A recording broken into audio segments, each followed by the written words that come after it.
¿Por qué luchamos? Una serie de 7 películas informativas. Divide y conquistarás. Película informativa número 3.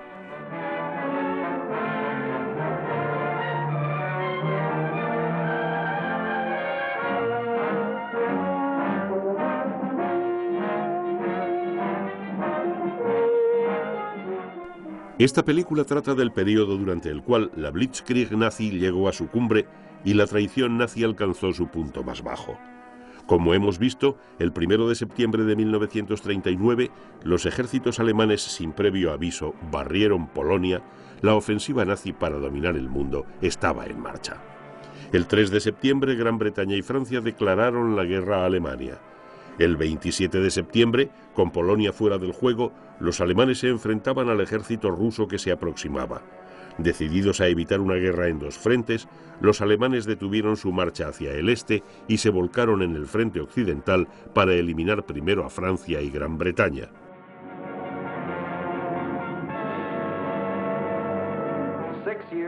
Seis años de duro entrenamiento y experiencia en el campo de batalla de España y Portugal daban al ejército alemán un aspecto invencible. Pero ¿qué pasa con los británicos y los franceses? Comencemos por los primeros. Los británicos comenzaron de cero, pero su ejército estaba creciendo tanto en su propio país como en el extranjero. Pero no solo Gran Bretaña había declarado la guerra. Canadá, Australia, Nueva Zelanda, Sudáfrica, la Comunidad de Naciones Británicas o Commonwealth se habían propuesto vencer a Hitler y las ideas que éste representaba. Y había un arma que Gran Bretaña ya tenía preparada, la Marina Real. Poco después de la declaración de guerra ya había barrido a la flota alemana de alta mar. Y se desplegaron buques británicos en Suez, Malta, Gibraltar y en el Canal y el Mar del Norte con el fin de bloquear a Alemania. Era imposible conquistar el mundo sin derribar esa montaña que representa Gran Bretaña. ¿Cómo atacar esa pequeña isla? Esa era la cuestión. Entre Gran Bretaña y Alemania no solo se encontraba Francia, sino también un grupo de pequeños países tales como Luxemburgo, Bélgica, Holanda, Dinamarca, Noruega y Suecia. Pequeñas naciones neutrales cuyos habitantes eran pacíficos, trabajadores y libres. Eran conscientes de que se encontraban en el centro de la acción y temían que se violara su neutralidad. Hitler lo sabía, como también sabía que si se unían a los aliados, formarían una sólida muralla democrática contra la agresión nazi y esto dificultaría sus planes. Por lo tanto, antes de lanzar su ejército al ataque, recurrió a otra arma, una lluvia de propaganda destinada a confundir, a desmoralizar, a dividir para conquistar. Para apaciguar el miedo de estas pequeñas naciones neutrales, Goebbels, el ministro de propaganda, les anunció que Alemania no tenía la menor intención de entrar en guerra. Eran Gran Bretaña y Francia quienes estaban causando los problemas. Entonces fue el turno de Hitler. Durante un discurso que pronunció el 2 de octubre de 1939, les hizo toda clase de promesas ampliamente detalladas. A los daneses les anunció: hemos firmado un pacto de no agresión con Dinamarca. A los noruegos les dijo: Alemania nunca ha tenido ningún conflicto con los estados del norte y tampoco existe hoy. A los holandeses les proclamó: el nuevo Reich se ha esforzado para continuar la tradicional amistad con Holanda. Y a los belgas les dijo: el Reich no ha expresado ninguna exigencia que pueda interpretarse como una amenaza para Bélgica. Y mientras Hitler prometía, sus generales elegían con total sangre fría la primera víctima, Noruega. ¿Por qué eligieron a Noruega? Para empezar, sus numerosos fiordos, golfos estrechos y profundos entre montañas abruptas serían excelentes bases para los submarinos alemanes, los U-Boats, desde donde las lanchas de asalto podrían saquear las líneas de abastecimiento británicas. Esta es Scapa Flow, una base naval británica, y esta es la flota de bloqueo. En este punto los bombarderos que despegaban desde las bases alemanas no podían alcanzarlos. Pero estar en posesión de bases en el margen occidental noruego facilitaría el ataque con bombarderos a estas importantes bases navales británicas. Sin embargo, no sería posible tomar Noruega sin tomar también la diminuta Dinamarca, trampolín para este ataque. Por lo tanto, al amanecer del 1 de abril de 1940, el ejército alemán cruzó las fronteras de la neutral Dinamarca. En cuestión de horas había ocupado el país entero. Al atardecer, Dinamarca había sido borrada del mapa y los daneses habían sido convertidos en esclavos, a pesar del anuncio que Hitler había hecho 6 meses antes. Hemos firmado un pacto de no agresión con Dinamarca. Los daneses no lo olvidarán. Mientras tanto, en Noruega, buques mercantes alemanes de aspecto inofensivo, como estos, habían entrado en las aguas territoriales y neutrales del país nórdico, y estaban atracados en todos los puertos principales. Tan solo parecían buques mercantes, pero si los noruegos hubiesen tenido rayos X, esto es lo que hubieran visto: el caballo de Troya de los antiguos griegos, modernizado con nuevas armas más letales. En el momento en que los nazis tomaron Dinamarca, estos aparentemente inofensivos barcos cobraron vida.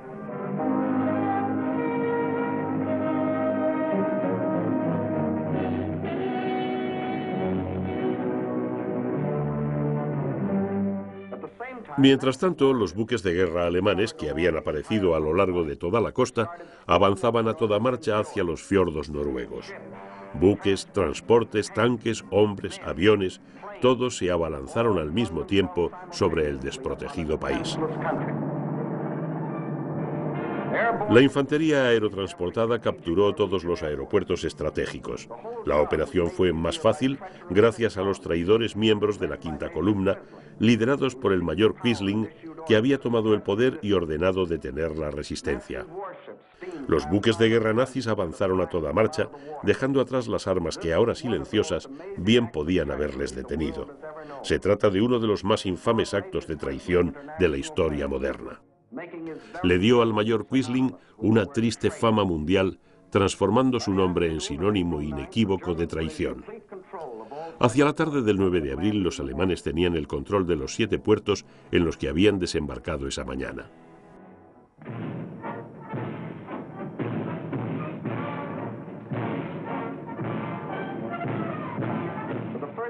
Por primera vez en más de 200 años, el pueblo noruego contemplaba atónito a un ejército invasor desfilando por sus calles.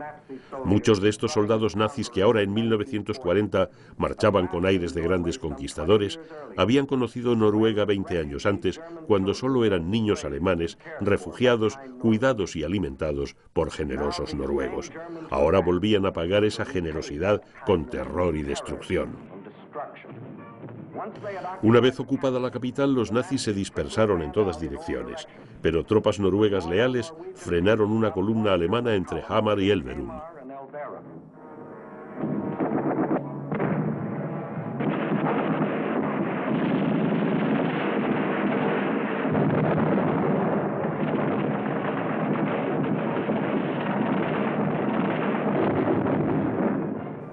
Entonces los alemanes trajeron sus bombarderos.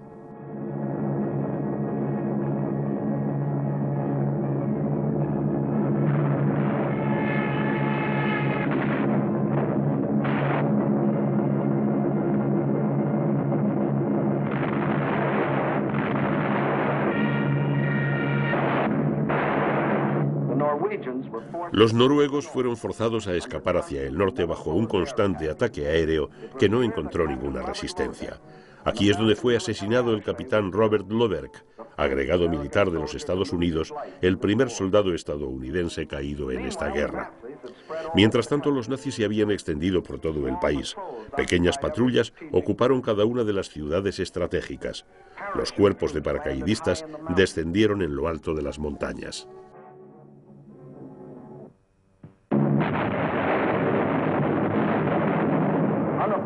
Los bombarderos, que no encontraban resistencia, aterrorizaban a los civiles que escapaban impotentes.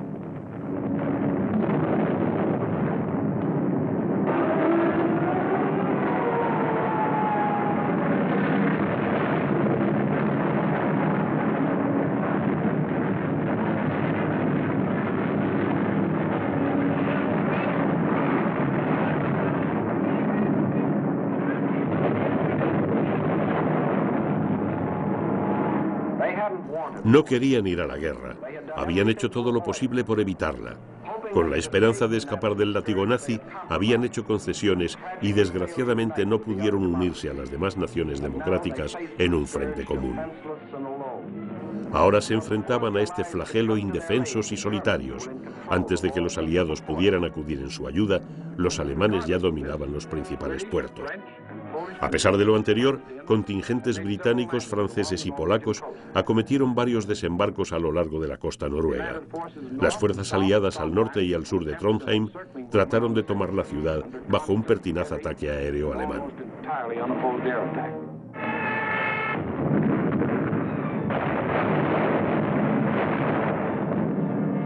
Mientras, el teatro de la acción quedaba fuera del alcance de los cazas británicos. Entonces entraron en escena los portaaviones, pero estas aeronaves estaban en clara desventaja contra los aviones con base en tierra. Por lo tanto, los aliados fueron castigados severamente desde el aire. Finalmente, después de haber sufrido grandes pérdidas y viéndose en una situación sin salida, se replegaron hacia el norte, en Narvik, donde tuvieron más éxito y lograron infligir grandes daños a la marina alemana.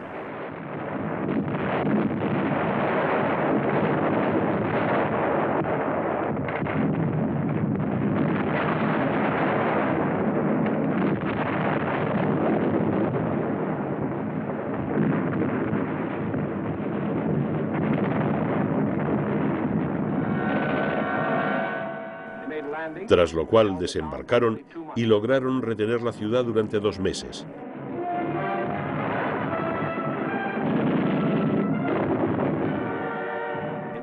También capturaron los primeros prisioneros de esta guerra. Una vez más, la abrumadora superioridad aérea de los nazis resultó ser un factor decisivo. Los aliados se vieron forzados a replegarse bajo un atroz bombardeo aéreo.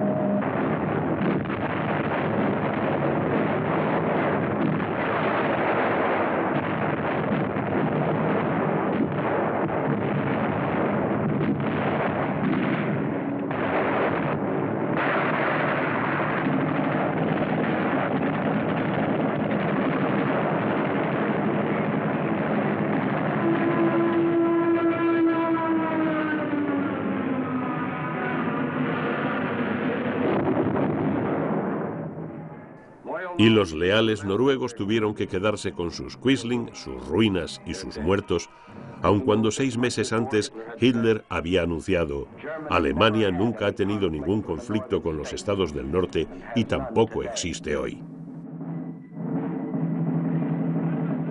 Los noruegos no lo olvidarán. Hitler había logrado otra victoria. Se había apropiado de 2 países más. El mundo se asombraba, a veces hasta la incredulidad, de la eficacia de ese hombre. El gánster Dillinger también era eficaz.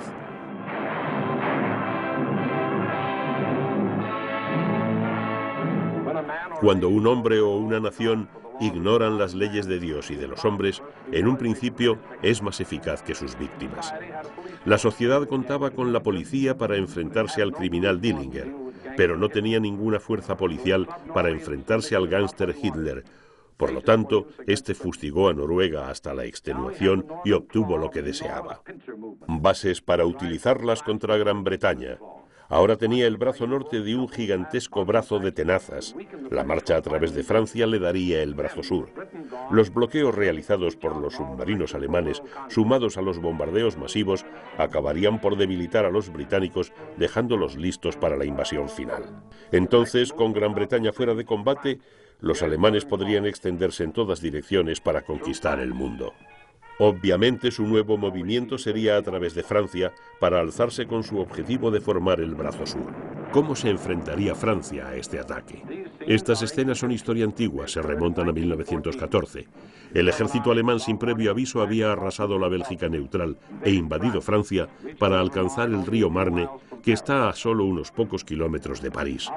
Del edificio del Congreso francés salían avalanchas de reservistas utilizando cualquier tipo de vehículo que se moviera para combatir al enemigo. Se trata del famoso ejército en taxi. Fíjense, estaban conduciendo a la batalla. En el corazón de las líneas francesas se encontraba el famoso 9º Ejército francés al mando de un general por aquel entonces desconocido que, según cuenta la leyenda, el 4 de septiembre de 1914 anunció: mi flanco derecho se desbanda, mi centro se desmorona, la situación es excelente, al ataque.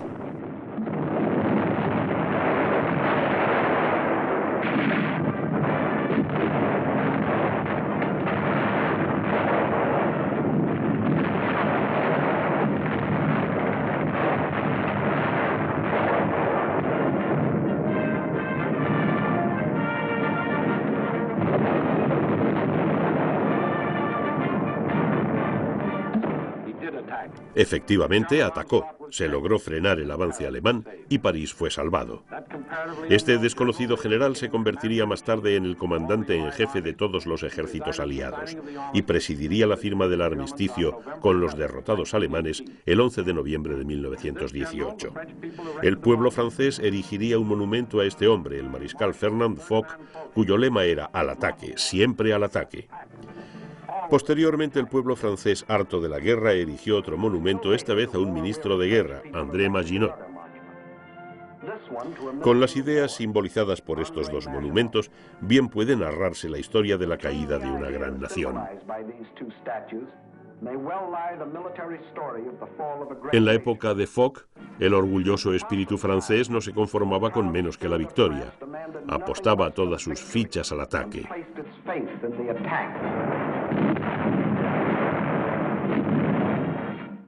En la época de Maginot, el mismo espíritu, ya no tan orgulloso, solo quería evitar la derrota y apostaba todas sus fichas a las defensas de hormigón.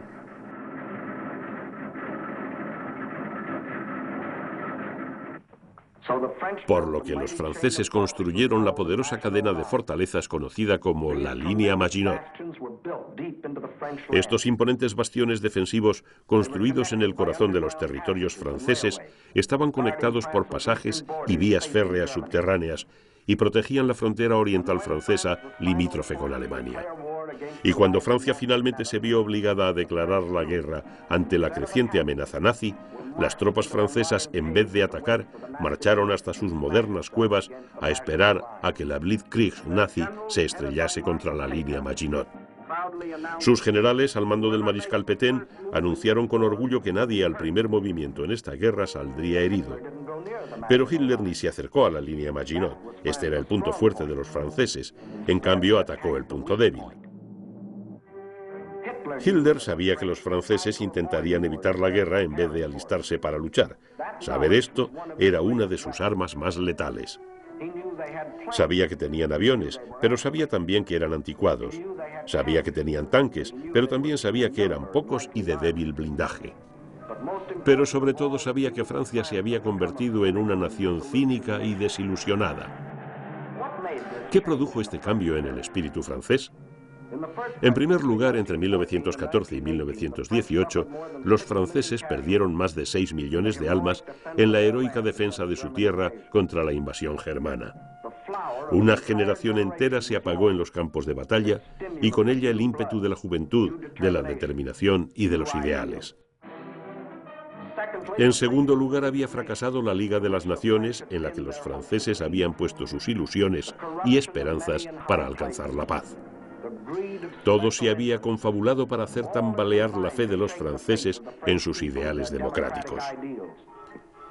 Y cuando un pueblo pierde la fe en sus ideales, es vulnerable a las insidiosas palabras del diablo. Francia todavía se imponía como un imponente castillo, pero las termitas políticas de Hitler habían roído la unidad nacional hasta tal punto que el castillo estaba a punto de desmoronarse. Sabotaje. Quinta columna. ataques, disturbios. Y durante esos meses de inactividad militar se desencadenó lo que ahora se conoce como la guerra fingida, un acoso incesante de la propaganda alemana que cruzó las aguas calmas de la línea Maginot para hacer mella en los soldados que allí aguardaban. ¿Por qué luchan?, rezaban los carteles. Amistosos poemas y mensajes cruzaban las fronteras. Las bandas alemanas entonaban canciones francesas. Los británicos lucharán hasta derramar la última gota de sangre francesa. Ustedes han sido engañados. Esta es una guerra del Imperio Británico. Nosotros, los alemanes, no queremos nada de Francia. ¿Qué está sucediendo con sus esposas allá lejos, en sus hogares? Hay británicos en cada ciudad de su país. Sí, Francia era un fruto maduro listo para ser recolectado. Todo el poderío nazi estaba volcado en el oeste. ¿Cómo atacarían esta vez? ¿Por Alsacia y Lorena como en 1870? ¿A través de los Países Bajos como en 1914? ¿Cómo se desarrollaría la conquista en 1940? Los franceses estaban convencidos de que la línea Maginot era completamente infranqueable, por lo tanto estaban seguros de que los alemanes atacarían otra vez a través de los Países Bajos. Pero incluso después del salvaje ataque a Escandinavia, Holanda y Bélgica se aferraban a su neutralidad. Entonces los franceses concentraron 78 divisiones a lo largo de la frontera con Bélgica. En la línea Maginot se encontraban 17, 10 divisiones para prevenirse contra Mussolini, otras 3,5 como protección contra España. Los británicos tenían 10 divisiones aquí. La estrategia aliada en caso de ataque desde los Países Bajos era cerrarse hacia Bélgica como una compuerta, siendo la bisagra el extremo norte de la línea Maginot. Esta fundamental articulación estaba protegida por el bosque de las Ardenas, una abrupta zona poblada por densos bosques, surcada por un laberinto de cursos de agua, con angostos caminos y puentes demasiado frágiles para los vehículos militares. Los estrategas franceses estimaban que el bosque de las Ardenas era impracticable para una división blindada. Como podrán ver, esta fue una de las suposiciones más desastrosas de toda la historia militar. Esta era la situación el 9 de mayo de 1940.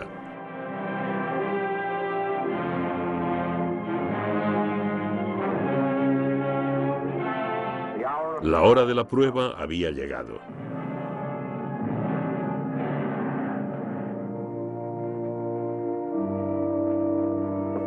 Los pueblos democráticos rogaban por tener la entereza moral para soportar el huracán de terror que se avecinaba.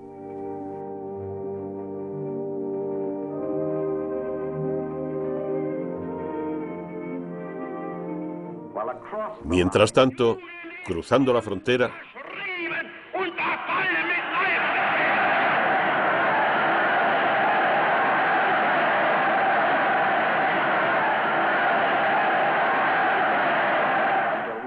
una locura maníaca había poseído a la nación germana.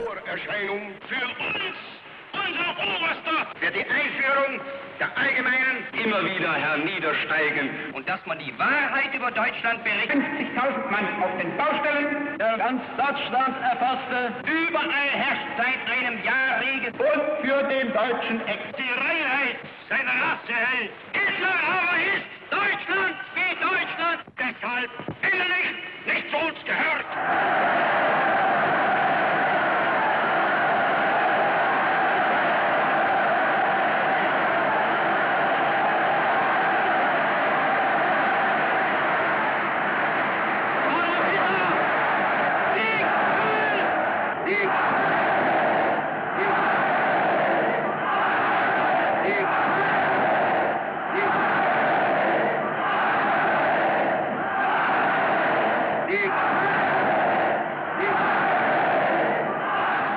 Había llegado el día. Amanecer del 10 de mayo de 1940.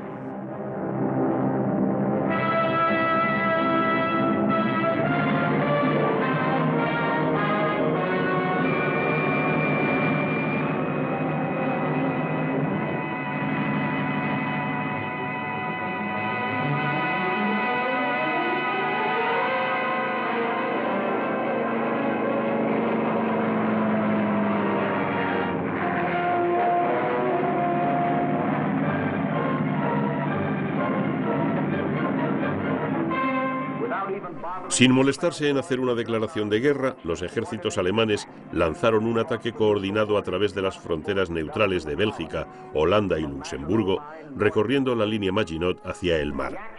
El ataque ocurrió simultáneamente a lo largo de todo el frente, pero veamos qué sucedió en cada país para un análisis más claro. Concentrémonos primero en Holanda.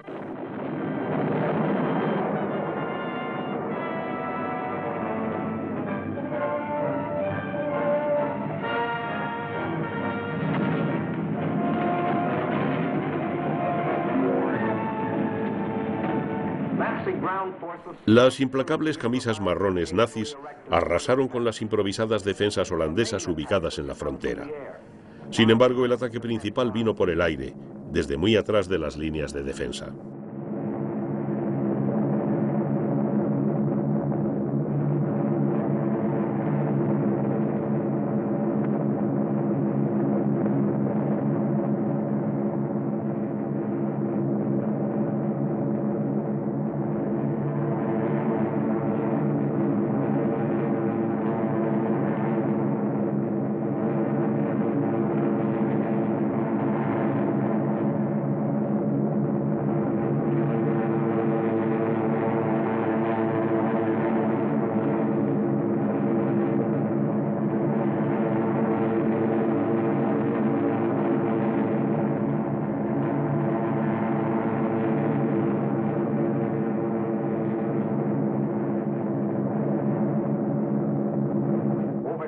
Más de 10.000 soldados desembarcaron de esta manera antes de que los desprevenidos ciudadanos de Rotterdam pudieran articular una sola palabra. Estos soldados, respaldados por miembros bien entrenados de la quinta columna, capturaron rápidamente el aeropuerto y los suburbios de la ciudad.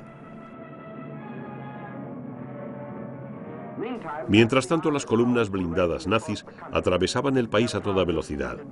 Otros miembros de esta columna les facilitaban el avance, impidiendo que se destruyesen puentes y otros puntos de acceso esenciales. Estas fuerzas se reunieron con los paracaidistas que habían descendido en Rotterdam. Los holandeses estaban condenados a la derrota. El cuarto día de la invasión, los nazis le dieron al general holandés un ultimátum. Debía suspender cualquier resistencia holandesa o bombardearían Rotterdam hasta desaparecer.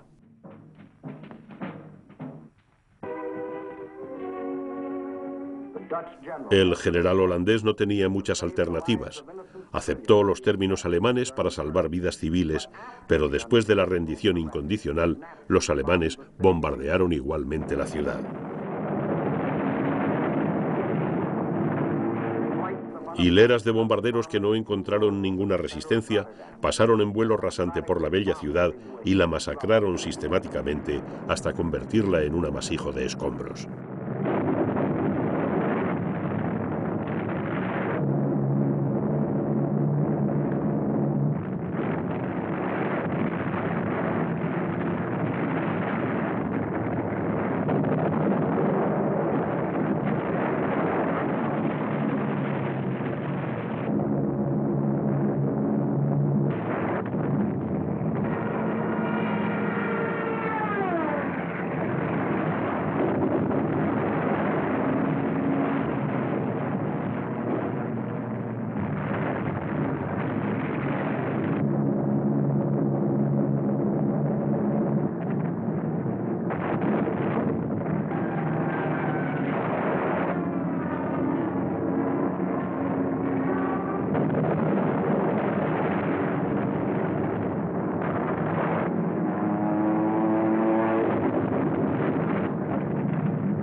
Se trata de uno de los más crueles actos que haya cometido el hombre. En 90 minutos perdieron la vida más de 30.000 hombres, mujeres y niños, a pesar de que 6 meses antes Hitler había declarado que el nuevo Reich se ha esforzado en mantener la tradicional amistad con Holanda. Los holandeses no lo olvidarán. Mientras tanto, en Bélgica todo el poderío de la Blitzkrieg nazi había arrollado las fronteras neutrales de este país.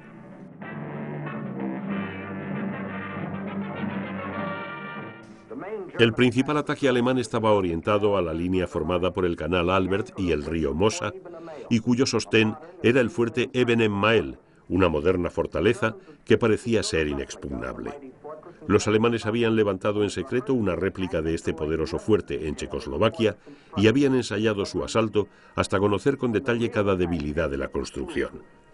Cuando llegó la hora de la verdad del ataque, se realizó cuidando todos los aspectos. Escuadrones de paracaidistas, bombarderos en picado, batallones de ingenieros especialmente entrenados, todos trabajando en conjunto con sincronización perfecta. Sabían exactamente dónde cruzar el río.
Como podrán comprobar, este ingeniero sabe exactamente dónde colocar la carga para destruir el búnker.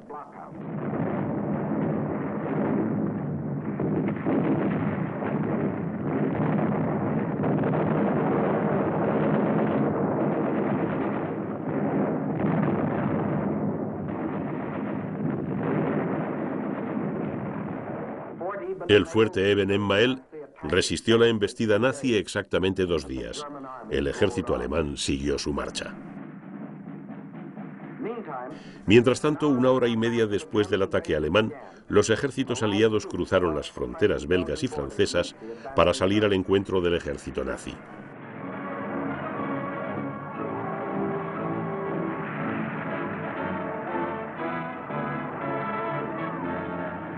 Mientras avanzaban a toda marcha a través de Bélgica para tomar sus posiciones de defensa, se toparon con un obstáculo que no habían tenido en cuenta: los refugiados.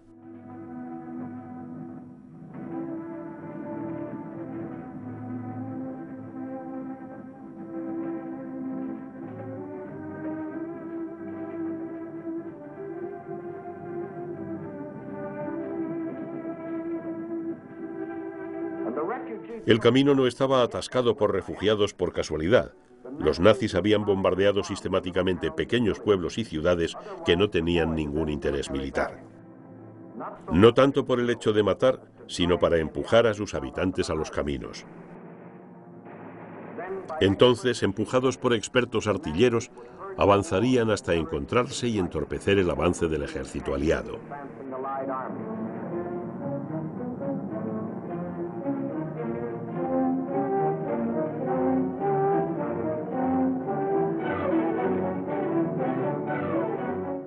Usar refugiados como arma de guerra, un nuevo récord de bajeza humana.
Hoy no hay clases, se lee en este cartel.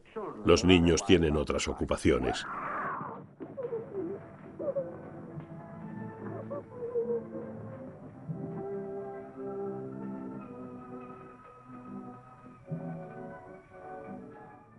No, hoy no hay clases.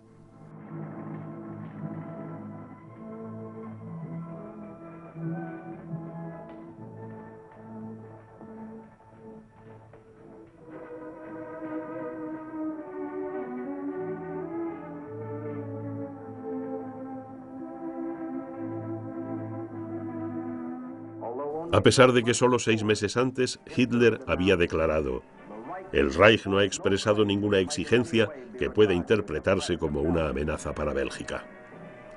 Los belgas no lo olvidarán.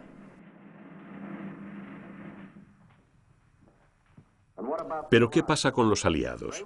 Estaban convencidos de que el ataque alemán a Bélgica y Holanda había sido la principal ofensiva, y tal como planearon, habían movilizado sus ejércitos como una compuerta cerrándose hacia Bélgica. Sin embargo, el ataque a Bélgica y Holanda tan solo había sido un ardid. El principal ataque alemán se desataría donde los aliados menos lo esperaban, a través del bosque de las Ardenas. Para este golpe final habían reunido la fuerza más letal nunca vista, que incluía 45.000 vehículos blindados.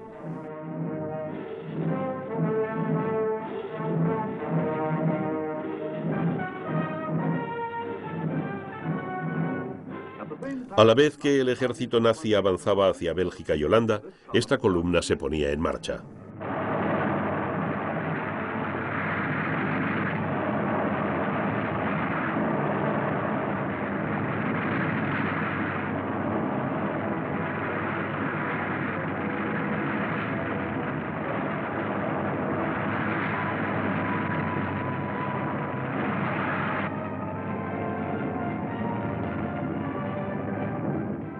Primero partieron batallones de ingenieros bien entrenados.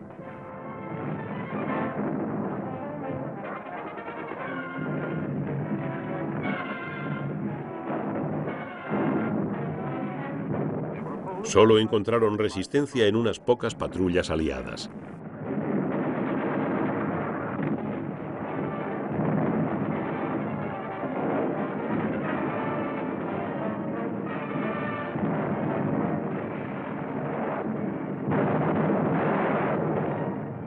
Despejaron los caminos para los tanques que venían detrás.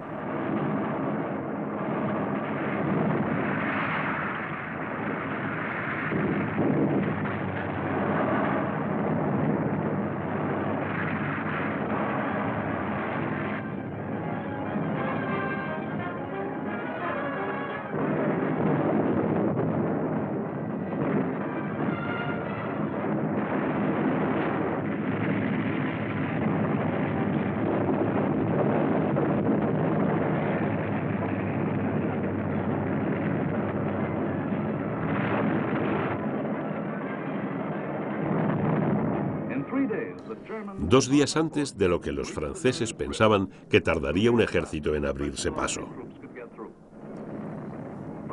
Según las antiguas reglas de guerra, los alemanes deberían haberse detenido aquí para esperar a la artillería pesada antes de cruzar el río.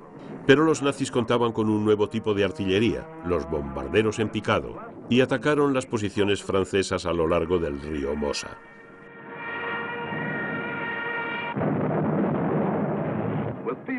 Febrilmente los alemanes descargaron todo su poder sobre el río.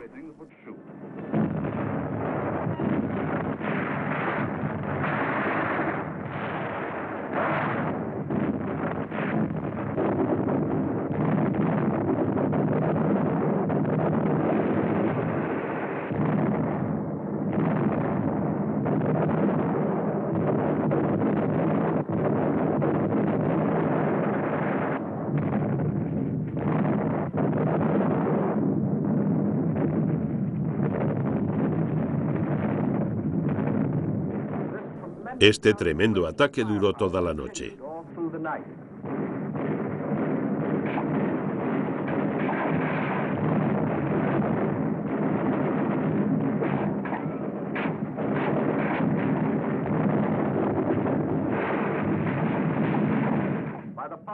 Al día siguiente las tropas pudieron cruzar el río.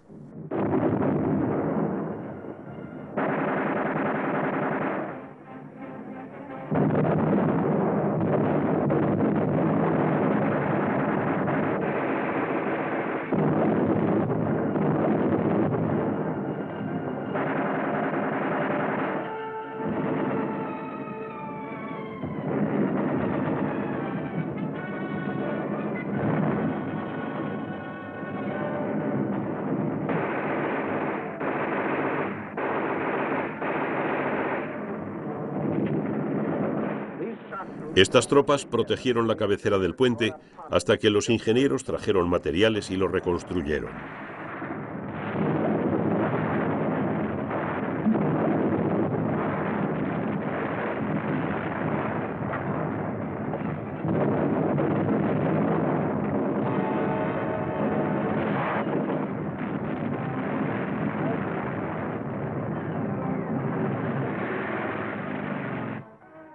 Entonces, sin perder un momento, la principal fuerza blindada de la maquinaria militar alemana cruzó estos puentes en Sedan, donde apabullaron a la desorganizada tropa francesa presa del pánico.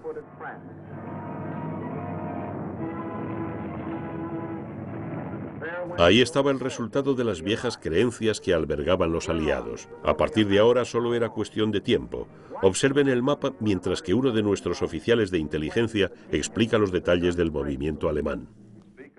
Hablamos de la penetración en Sedan, pero realmente se produjo a lo largo de un frente que se extiende 80 kilómetros, desde Bélgica hasta Sedan. Más al norte, el ejército se había movilizado como una compuerta en estas posiciones. El ejército alemán había arrasado Holanda, quebrado la línea Albert y por lo que se suponía se estaba preparando para atacar al frente aliado con todo su poderío.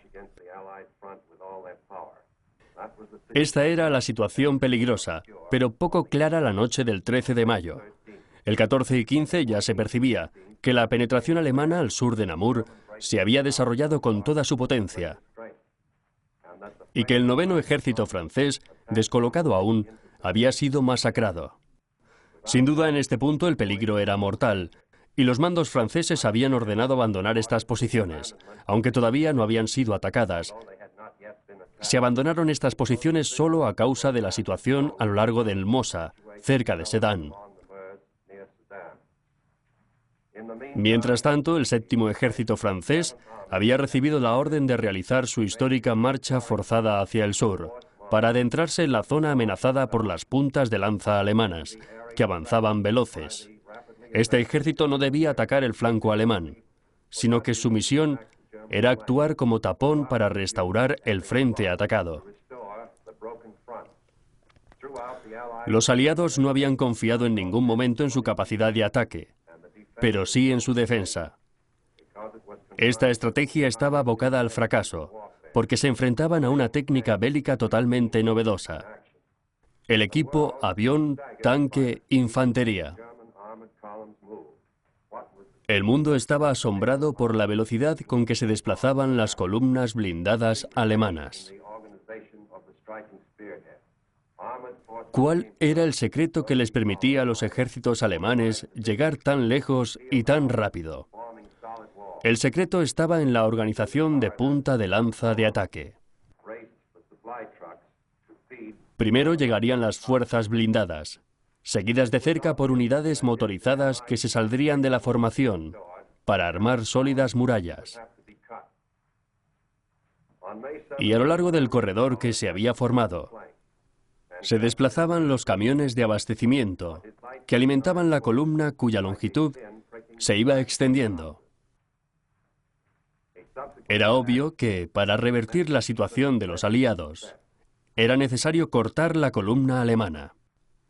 El 17 de mayo el general de Gaulle atacó el flanco alemán y capturó algunos prisioneros, pero sus fuerzas motorizadas ligeras eran como un alfiler intentando penetrar la piel de un rinoceronte. Un posterior ataque fue aún menos exitoso. Sencillamente no había manera de atacar con éxito el corredor alemán, donde se necesitaban grandes divisiones. Solo se disponía de un puñado de compañías y batallones. Un valeroso intento de frenar el avance de la lanza corrió a cargo de un pequeño grupo de tanques británicos justo al sur de Arras. Pero la imposibilidad de un ataque continuado condenó la tentativa al fracaso. El 21 de mayo la punta de lanza llegó al puerto Abbeville, en el canal. Protegiendo dicho flanco a lo largo del Soncez, los alemanes se esparcieron hacia el norte y el este. Sería la batalla de aniquilación perfecta. El 28 de mayo el ejército belga, confinado en un pequeño reducto y extenuado por la batalla, depuso sus armas. Esto dejó a los ejércitos franceses y británicos de espaldas al mar, en el pequeño puerto de Dunkerque, en el canal. Se avecinaba uno de los peores desastres en la historia. Todo el ejército británico se enfrentaba a su destrucción. Pero de la bruma que velaba el canal surgió una extraña flota. Embarcaciones de la marina, barcos pesqueros, yates de placer, cualquier bote que flotase. Las embarcaciones de altura británicas habían venido al rescate de su ejército. En el cielo, los cazas británicos neutralizaban a la Luftwaffe.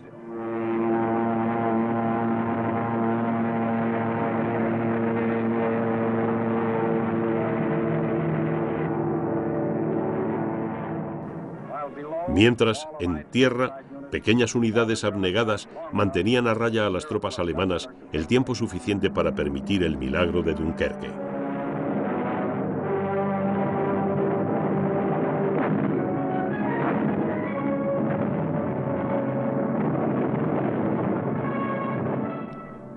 Se rescataron 211.200 soldados británicos y 112.500 franceses y belgas. Más de 300.000 soldados curtidos en los campos de batalla, decididos amargamente a regresar con nuevas armas y equipos para eliminar a esos odiados nazis de la faz de la tierra. Un hombre libre es como una pelota de goma. Cuanto más duro se golpea, más fuerte rebota. Ahora, al mando de los británicos se encontraba un hombre que había rebotado toda su vida. Winston Churchill, quien había intentado prevenir al mundo durante años contra Hitler. Mientras tanto, la situación que enfrentaba Francia era tan sombría como cabía imaginar. Se habían perdido 2/5 del ejército francés. Quedaban menos de 50 divisiones para defender un frente de casi 300 kilómetros de largo que se extendía desde el extremo norte de la línea Maginot hasta el mar. Y tras esa fina línea no había reservas. Los desesperados habitantes de París mandaban a sus hijos al sur rogando por algún milagro que los mantuviera a salvo.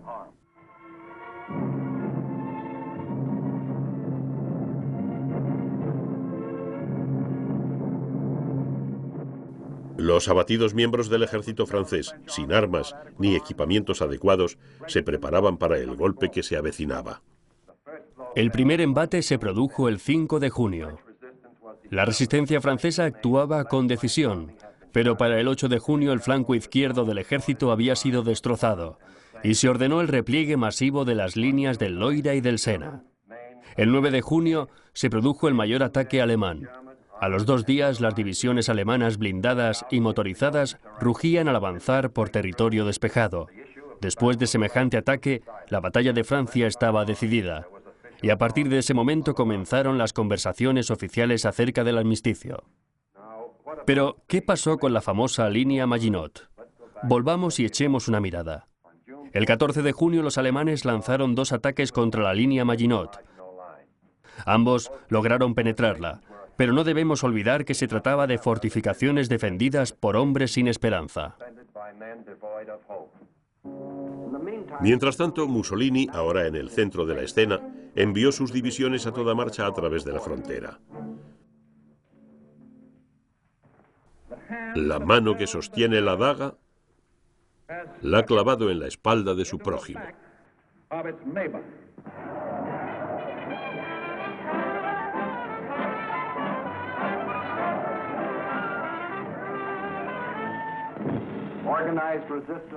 La resistencia organizada en Francia ya no era viable, por lo que el gobierno tenía 2 alternativas: retirarse hacia África del Norte y continuar allí, o abandonar la lucha.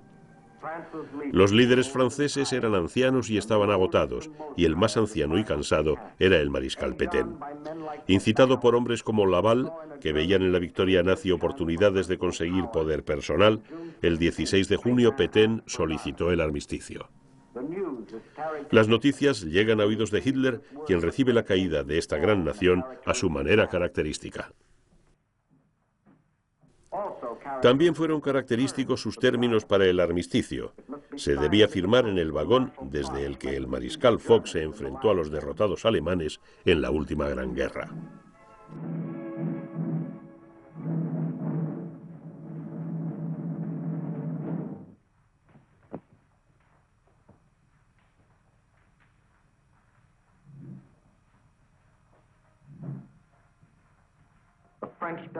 La delegación francesa llegó para pagar el precio final de la desunión francesa y la traición de algunos de sus líderes. Algo que los franceses no olvidarán en mucho tiempo.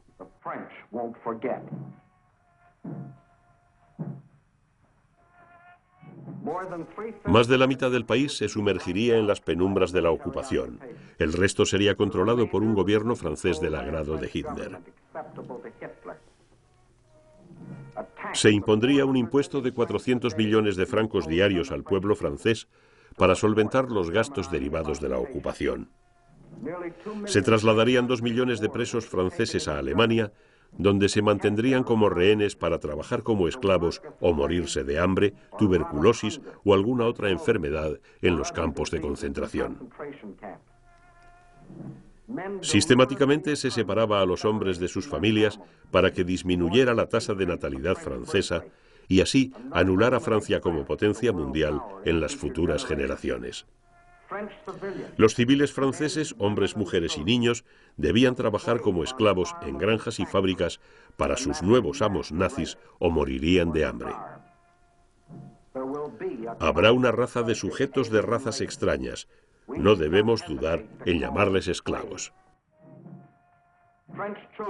Los niños franceses crecerían tan mal alimentados que solo a los 12 años completarían su dentadura. Y los intentos por protestar ante estas exigencias causarían la ejecución de miles de civiles franceses.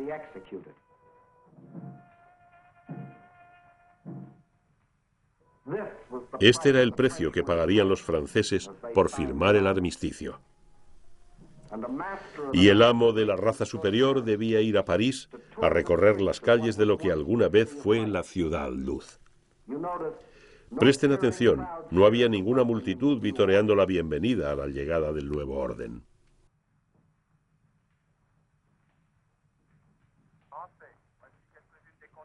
Cuando el pueblo de París vuelva a salir a las calles, será para escuchar la voz de los dictadores ordenándoles lo que deben hacer, cómo deben vivir, qué deben decir, cómo deben pensar, diciéndoles cómo ser esclavos. La República de Francia era un recuerdo. La libertad de expresión y el gobierno elegido eran cosas del pasado. La libertad, la igualdad, la fraternidad eran un recuerdo. Los franceses escuchaban con sus oídos, pero sus mentes y sus corazones estaban en el Mediterráneo, acompañando en su viaje a los colores de batalla de los regimientos que se dirigían a África fuera del alcance de las garras nazis. El pueblo solloza al ver partir su gloria, pero aún no saben que Francia tiene una esperanza, una luz al final del camino. Charles de Gaulle, un soldado que sigue la gran tradición de Foch, no piensa en rendirse y seguirá luchando. Reunirá un grupo de leales franceses provenientes de todo el mundo para conformar el Ejército Francés de Liberación, un grupo de franceses dispuestos al combate. Sí, la gente llora al ver partir sus colores sin saber que 2 años más tarde esas mismas banderas se desplegarán nuevamente en África del Norte junto a las barras y estrellas y a la Union Jack. Una vez más, sus líderes, Charles de Gaulle y el famoso general Marshall, se unirían en una causa común con los líderes de sus aliados. Una vez más, el rojo, el blanco y el azul de Francia se elevan hasta lo alto, porque de lo profundo de las cenizas y de la completa humillación ha renacido su alma.